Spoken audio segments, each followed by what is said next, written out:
Once upon a time, in a land kind of far away, David was living peacefully in his house, killing wolves and sheep with his sling, and happy. But one day, his dad called him in and said, "Go take this and give it to your brothers who are in the army." So he went, and he dropped the meat and the cheese and the bread off with the supplies manager, and he went to see how his brothers were doing. He heard Goliath's war cry. I'm tired. I want to go run around. And he told him that, "I want to fight Goliath."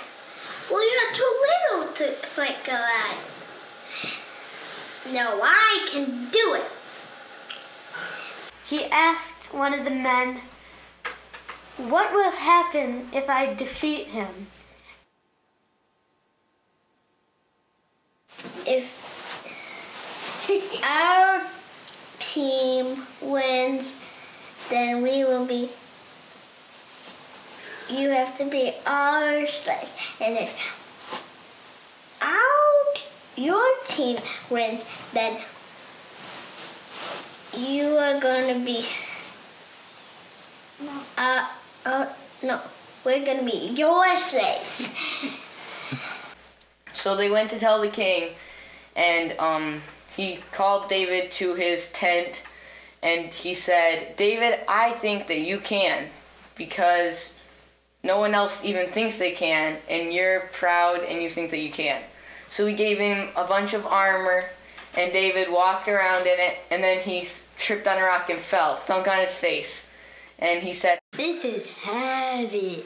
Said, "I'm going to do it in this." And he had a sling, and it was wrapped around, and then he had little rocks, and he picked it up from the water. 5 rocks. 5 rocks, and they pick them up from the water, and they put them in the sling. And he walked out to Goliath, and Goliath said, "Well, you little guy, what are you doing here?" And they had an argument. But David said, "Ha, you're too big, but I'm stronger because I have God on my side." and then David, he moved towards Goliath, and Goliath moved towards him. And then David, he took his sling, slung it over his head. Bam! It flew up and hit Goliath's forehead, and thump! Goliath fell down. And David was happy.